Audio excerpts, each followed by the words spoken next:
Assalamualaikum warahmatullahi wabarakatuh. Selamat datang anak-anakku sekalian. Selamat datang di kelas Bahasa Indonesia. Ketemu lagi bersama saya Rahma Melia Putri. Insya Allah dalam 1 tahun ke depan kalian akan belajar Bahasa Indonesia bersama saya. Mungkin ini pertemuan pertama kita ya, pertemuan pertama kita dalam pembelajaran Bahasa Indonesia. Sekali lagi saya perkenalkan, nama saya Ibu Rahma Melia Putri. Boleh dipanggil Ibu Rahma gitu ya. Alhamdulillah saya mengajar bahasa Indonesia di SMP MBS Kampung Sawah ini. Oke, anak-anakku sekalian, kelas 9. Sebelumnya Ibu mengucapkan selamat kepada kalian semua yang sudah naik kelas ke kelas 9. Mudah-mudahan di kelas 9 ini kalian bisa semakin semangat belajarnya karena tahun depan kalian sudah tidak di sini lagi insya Allah ya, sudah lanjut ke jenjang berikutnya yaitu di SMA. Anak-anakku sekalian, mudah-mudahan kita hari ini dan seterusnya dalam keadaan sehat selalu dan bisa dalam lindungan Allah Subhanahu wa taala, dan mudah-mudahan kita selalu dijauhkan dari segala penyakit dan juga dari segala virus, terutama dari virus corona yang saat ini sedang marak gitu, seperti itu ya, di berbagai belahan dunia, salah satunya di Indonesia.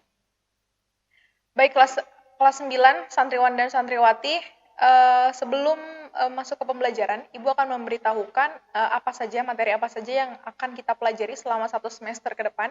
Insya Allah selama 1 semester ke depan kita akan mempelajari 4 topik utama.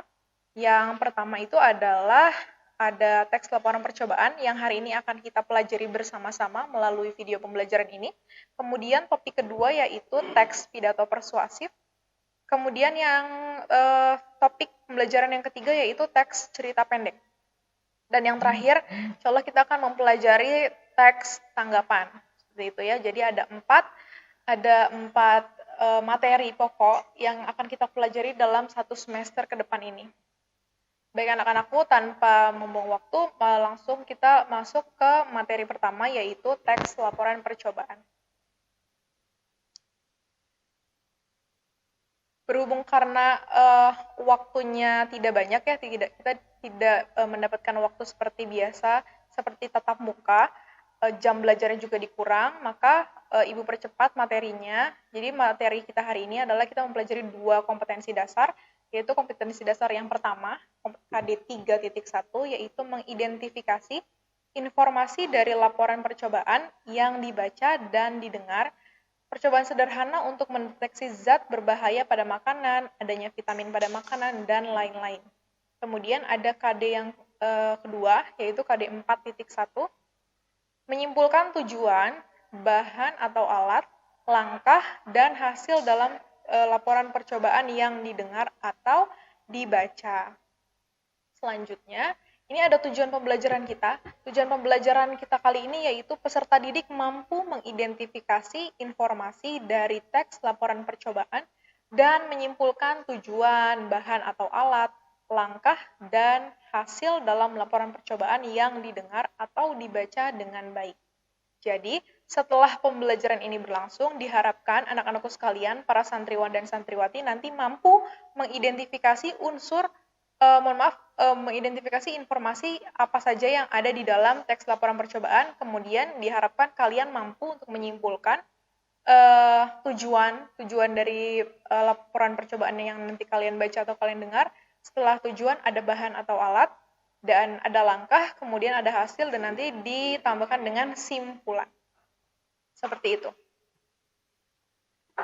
Nah, sebelum kita masuk pembelajaran, mungkin ada beberapa santri yang baru dengar ya teks laporan percobaan, ada juga mungkin yang sudah familiar gitu ya dengan teks laporan percobaan. Nah, apa sih teks laporan percobaan itu, Bu? Nah, teks laporan percobaan ini adalah teks yang di dalamnya memaparkan mengenai tujuan, proses, dan hasil dari percobaan yang dilakukan oleh peneliti. Ingat ya, percobaan yang dilakukan ini adalah percobaan yang ilmiah. Seperti itu. Jadi, bukan teks laporan percobaan, misalnya percobaan bikin nasi goreng. Nah, itu teks laporan percobaan bukan, Bu? Bukan ya. Kalau teks laporan percobaan ini adalah teks laporan percobaan yang ilmiah, seperti itu. Jadi nanti insya Allah kalian akan melakukan percobaan di akhir pembelajaran teks laporan percobaan kalau waktunya cukup ya anak-anakku sekalian. Nah, teks laporan percobaan ini bersifat umum atau universal. Nah, kenapa bersifat umum? Jadi teks laporan percobaan ini memang dibuat untuk khalayak ramai gitu ya, untuk semua orang. Jadi siapapun bisa mengakses teks laporan percobaan ini, bisa membaca dan menikmati seperti itu. Sampai di sini paham ya? Jadi intinya teks laporan percobaan itu adalah teks yang memaparkan mengenai tujuan, kemudian hasil dan juga proses dari percobaan yang dilakukan oleh peneliti. Peneliti itu orang yang melakukan laporan percobaan. Nah, hasil laporannya dituangkan ke dalam teks laporan percobaan seperti itu. Nah, kemudian apa sih tujuan dibuatnya teks laporan percobaan untuk apa? Kenapa ketika kita melakukan suatu percobaan harus kita tuangkan dalam teks laporan percobaan? Untuk apa ya? Nah, kita lihat. Tujuan dari teks laporan percobaan ialah untuk memberikan informasi kepada para pembaca mengenai hasil dari percobaan yang sudah dibuatnya. Misalnya gini, ada seorang peneliti misalnya meneliti tentang kandungan yang ada di dalam jeruk nipis misalnya atau lemon. Ketika mereka sudah melakukan percobaan, kemudian kan dituangkan ke dalam sebuah teks laporan percobaan dan nanti hasilnya di situ jelas ya. Nah, kita bisa membaca dan kita bisa mengetahui seperti apa sih hasil percobaannya. Nah, ketika kita nanti mau melakukan percobaan nih anak-anakku santriwan dan santriwati mau melakukan percobaan yang sama, itu bisa menjadi tolak ukur. Misalnya percobaan yang dilakukan oleh peneliti sebelumnya gagal. Nah, kita lihat, kita evaluasi, oh ternyata bahannya ada yang kurang nih, ada bahan yang tidak dipakai.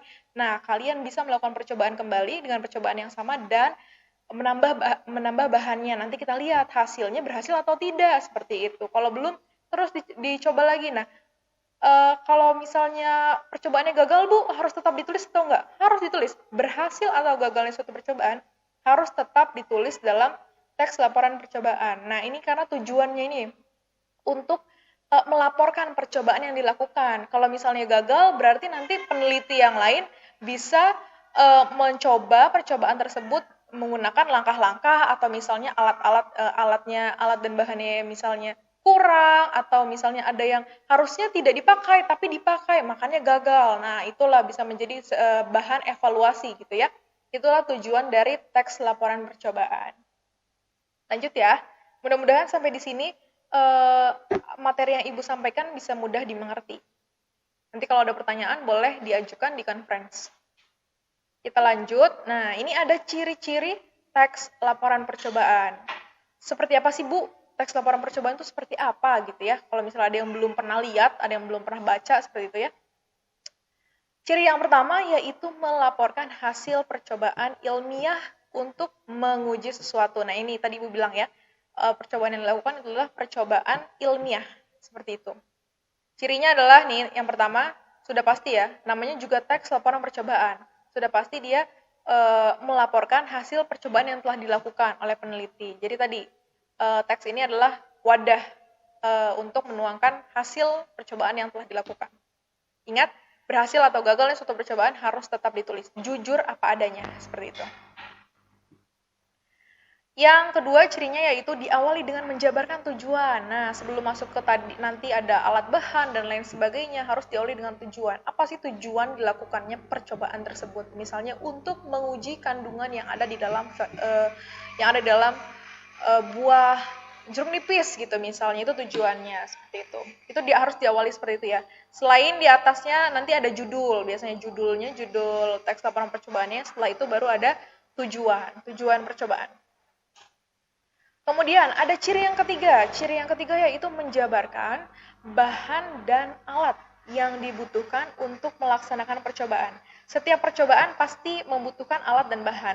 Nah, ciri teks laporan percobaan yaitu menjabarkan bahan dan alat apa saja yang dibutuhkan dalam melakukan percobaan, seperti itu.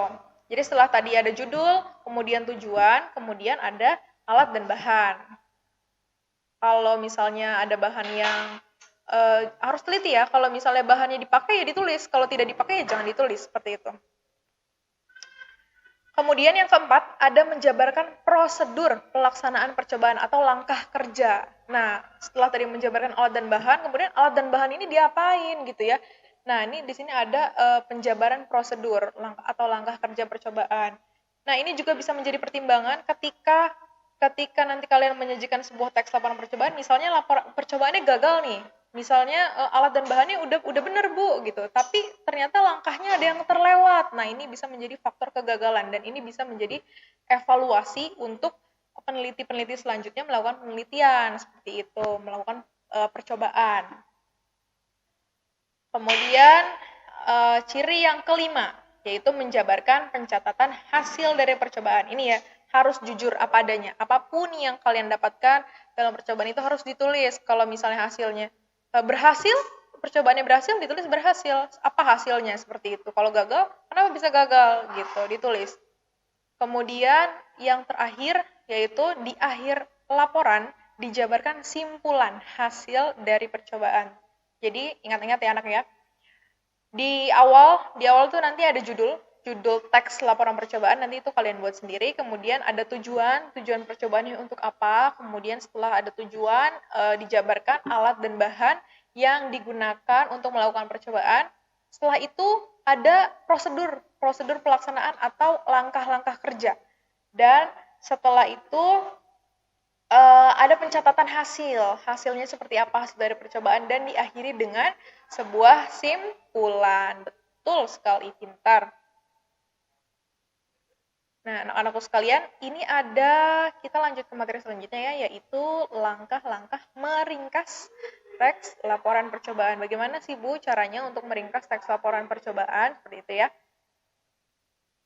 Nah, langkah yang pertama yaitu membaca atau menyimak dengan seksama teks laporan percobaan. Jadi ketika kalian misalnya ditayangkan sebuah laporan percobaan, kalian harus menyimak dengan seksama.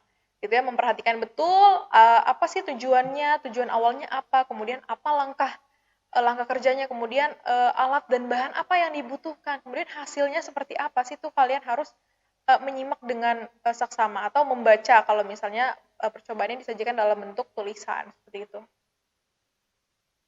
Kemudian langkah yang kedua yaitu mencatat hal penting yang terdapat dalam teks laporan percobaan. Jadi ketika nanti kalian nanti ada tugas ya Nak ya, ada tugas kalian harus menyimak ada video percobaan nanti, jadi kalian harus siapkan alat tulis, kertas kosong aja dan pensil atau pulpen, kalian catat hal-hal pentingnya. Misalnya tujuannya secara umum aja.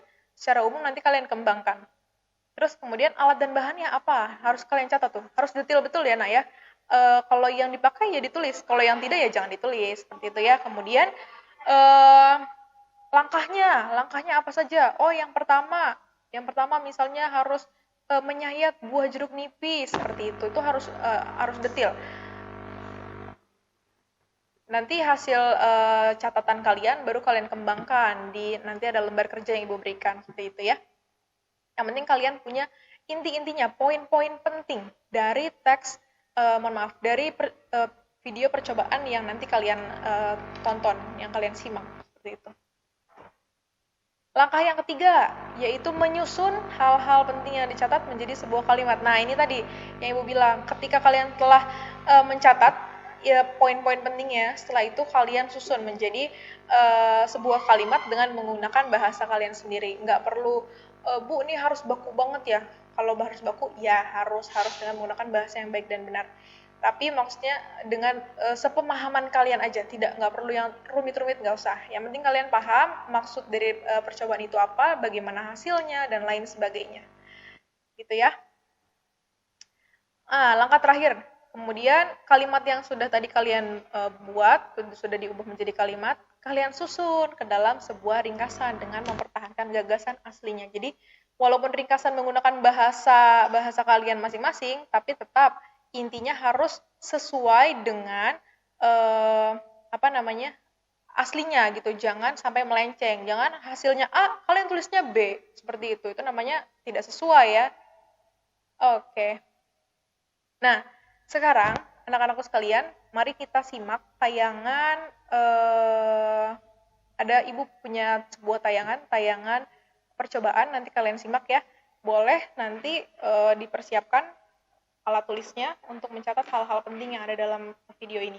Nanti di dalam kelas di Microsoft Teams, Nanti Ibu juga akan menyertakan video dan juga lembar kerjanya. Tapi untuk mempersingkat waktu, mungkin kalian bisa mempersiapkan dari sekarang kertas dan juga alat tulisnya untuk mencatat hal-hal penting yang ada dalam video ini. Tujuan, alat dan bahan, langkah, hasil, dan nanti kalian membuat simpulan sendiri.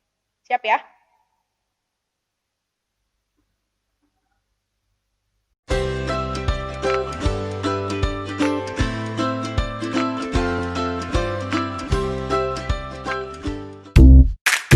Untuk menghidupkan lampu, tentu kita membutuhkan energi listrik Sobat Orbit. Tapi, bagaimana kalau tidak ada listrik? Kita bisa menggunakan lampu senter dengan bantuan baterai. Tapi, bagaimana kalau baterai pun tak ada? Jawabannya ada pada turbo episode kali ini. Yuk kita simak sama-sama. Kali ini, Orbit akan membuat baterai dari buah. Bahan-bahan yang dibutuhkan adalah beberapa buah jeruk nipis ataupun lemon, lampu LED, kabel dengan penjepit buaya, kabel, beberapa buah lempeng seng, beberapa buah lempeng tembaga, atau bisa digantikan dengan koin sebagai pengganti tembaga, dan paku sebagai pengganti seng. Tidak lupa kita membutuhkan gunting dan juga cutter. Kita mulai dari membelah jeruk nipis. Hal ini dilakukan agar koin mudah masuk dan tertanam pada buah. Koin ini terbuat dari tembaga yang bertindak sebagai kutub positif. Tusukkan saja paku tersebut ke badan buah. Hasilnya, sebuah jeruk nipis memiliki kutub positif dan kutub negatif yang saling berdampingan. Ulangi lagi ya terhadap buah lainnya, hingga terkumpul 4 buah jeruk nipis dengan kemampuan layaknya baterai, yakni memiliki kutub positif dan kutub negatif.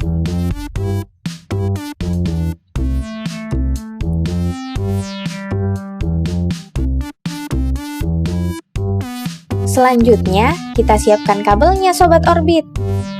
Kita buat ujung kabel dapat terhubung dengan lampu LED. Caranya, kuliti ujung kabel dengan bantuan gunting. Ingat, kulitnya saja.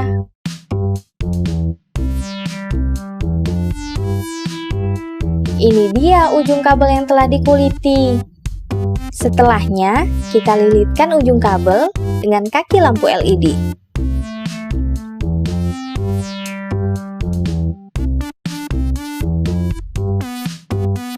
Setelah buah dengan kemampuan baterai sudah siap dan kabel pun sudah terhubung dengan lampu, kita mulai menghubungkan keduanya.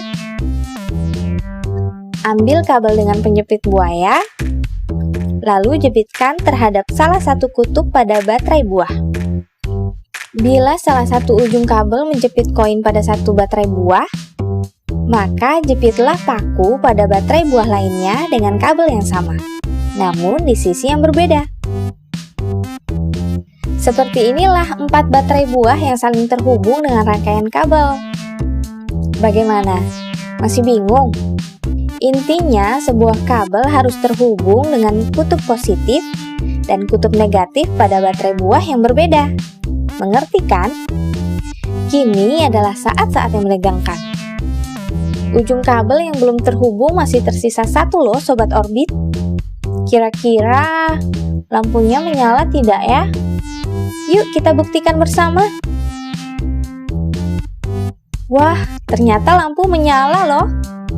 Hanya dengan menempelkan ujung kabel dengan salah satu kutub baterai buah, lampu LED mampu menyala terang.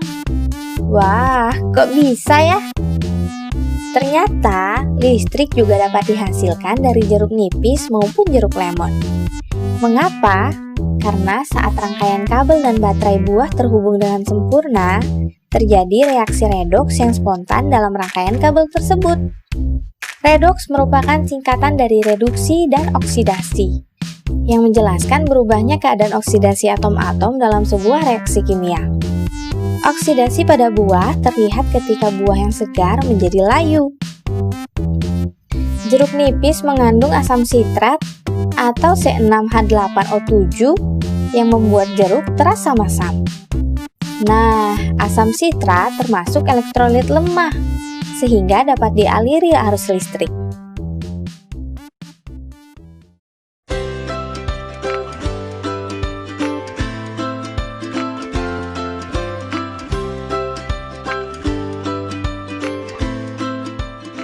Nah, alhamdulillah anak-anakku sekalian, kita telah menyaksikan atau menyimak secara bersama-sama tadi ya, ada video percobaan. Mudah-mudahan anak-anakku sekalian tadi sudah mencatat ya hal-hal penting. Kalau misalnya nanti ada yang tertinggal, tidak masalah, tidak apa-apa. Nanti di bagian assignment di kelas Bahasa Indonesia kelas 9, nanti Ibu akan sertakan videonya supaya nanti kalian bisa mencatat, bisa mengulang videonya berkali-kali untuk mencatat poin-poin penting, dan kemudian nanti kalian mengerjakan lembar kerja yang Ibu berikan, seperti itu ya. Oke, anak-anakku sekalian, mungkin materi kita pada hari ini cukup sekian. Terima kasih atas perhatiannya. Mudah-mudahan apa yang Ibu sampaikan dapat dipahami dengan jelas. Apabila nanti ada pertanyaan, boleh diajukan melalui conference yang saat ini. Setelah ini nanti kita akan lakukan conference, begitu ya. Kurang lebihnya mohon maaf. Wassalamualaikum warahmatullahi wabarakatuh.